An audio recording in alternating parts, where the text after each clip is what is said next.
Hello bachcho, let's read this question. The question says the behavior of ideal gas is governed by various gas laws, which are described by mathematical statement as given below. Option first, PV is equals to K1 constant at constant N and T.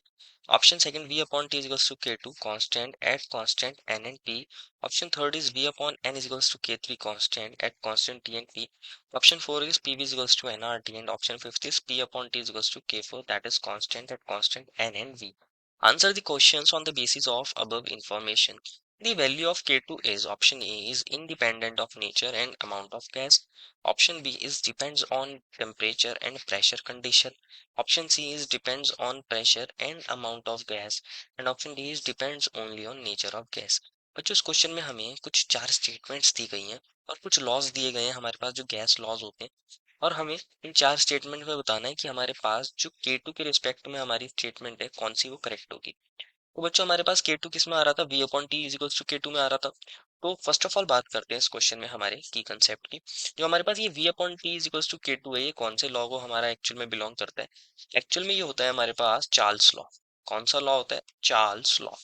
Charles law क्या कहता है कि हमारे साथ जब हम volume को बढ़ाते हैं बच्चों, तो हमारे पास क्या होता है, क्या कहता है चार्ल्स लॉ कि अगर हमारे पास अमाउंट ऑफ गैस फिक्स हो, अगर हमारे पास अमाउंट ऑफ गैस जैसे कि नंबर ऑफ मोल्स हम ले सकते हैं ये, और हमारा जो प्रेशर होता है अगर हम वो कांस्टेंट अज्यूम करके चलें, प्रेशर को अगर हम कांस्टेंट ले लें इन दोनों चीज़ों को, तो हमारे पास जो वॉल्यूम होती है वो हमारे पास टेम्परेचर बढ़ने के साथ इंक्रीज होती है और 1/273.1 टाइम्स इंक्रीज होती है ओरिजिनल वॉल्यूम के। मान लीजिए 0 डिग्री पे मेरे पास वॉल्यूम 0 थी, V0 लिख सकते हैं। और हमारे पास अगर हमारे पास T डिग्री टेम्परेचर बढ़ गया है तो हमारे पास वॉल्यूम हो गई VT। तो अगर हम VT को लिखना चाहेंगे तो VT लिखा जाता है बच्चों V0 plus T/273.15 times of V0, क्योंकि 1 डिग्री टेम्परेचर बढ़ने पे 1/273.15 हमारा बढ़ रहा था V0 के वॉल्यूम रिस्पेक्ट में, और अगर T डिग्री टेम्परेचर बढ़ गया तो T/273.15 टाइम्स ऑफ V0 हमारी क्या हो जाएगी, वॉल्यूम इंक्रीज हो जाएगी। तो इसको अगर हम सॉल्व करते हैं, V0 को कॉमन ले लेते हैं, ये आ जाएगा 1 प्लस T/273.15। तो यहाँ हम क्या कर सकते हैं, यहाँ हम एलसीएम ले सकते हैं, कितना आ जाएगा, V0 की जगह V0 और 273.15 प्लस टी अपॉन 273.15। तो हम क्या करते हैं यहाँ पे, जो 273.15 प्लस टी है इसको तो लिख लेते हैं टी, टी बाद वाला टेम्परेचर, और जो 273.15 है इसको लिख लेते हैं टी नॉट इनिशियल वाला टेम्परेचर। तो अगर हम इसको सॉल्व करना चाहें तो हमारे पास V T upon T T is equals to V naught upon T naught आ जाएगा। That means V upon T का रेशियो क्या हो रहा है, कांस्टेंट हो रहा है। इसको हम मान लेते हैं कांस्टेंट K2, जो हमारे पास क्या है, कांस्टेंट है।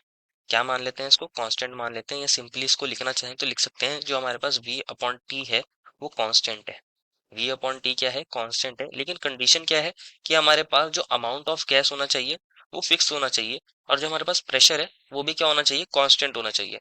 दैट मीन्स ये जो कांस्टेंट है, ये जो कांस्टेंट है, अगर हमारे पास अमाउंट ऑफ गैस और प्रेशर हमारे पास फिक्स है, हम एक फिक्स प्रेशर पर इसको कंसिडर कर रहे हैं, तो हमारे पास वॉल्यूम ऑफ टेम्परेचर का कुछ भी रेशियो ले लीजिए, वॉल्यूम ऑफ टेम्परेचर का कुछ भी रेशियो ले लीजिए, V2 अपॉन T2 करिए चाहे V3 अपॉन T3 करिए, हमारे पास K2 की वैल्यू चेंज नहीं होने वाली, K2 की वैल्यू चेंज नहीं होने वाली। लेकिन अगर आपने amount of gas he change कर दिया, अमाउंट ऑफ गैस को बदल दिया या फिर प्रेशर को बदल दिया, तो हमारे पास K2 की वैल्यू चेंज हो जाएगी। दैट मीन्स जो हमारा K2 है वो किस चीज पर डिपेंड करता है, हमारे पास जो K2 है वो हमारा डिपेंड करता है हमारे अमाउंट ऑफ गैस पर और हमारे प्रेशर पर, हमारे अमाउंट ऑफ गैस पर और प्रेशर पर। अगर हमने अमाउंट ऑफ गैस या प्रेशर को चेंज कर दिया तो हमारे पास V/T का रेशियो चेंज हो जाएगा, कांस्टेंट की वैल्यू चेंज हो जाएगी।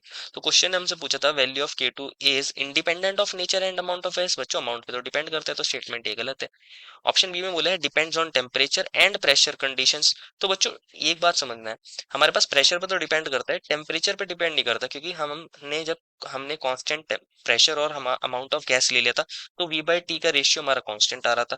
तो हमारे पास बच्चों ये इस चीज पर डिपेंड नहीं करेगा, ये भी करेक्ट स्टेटमेंट नहीं है।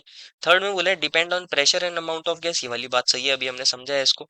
एंड डी में बोला है depend only nature of gas, सिर्फ नेचर पर डिपेंड करेगा, ये वाली बात गलत हो जाएगी। तो final answer is option number C. I hope you understood it well and best of luck.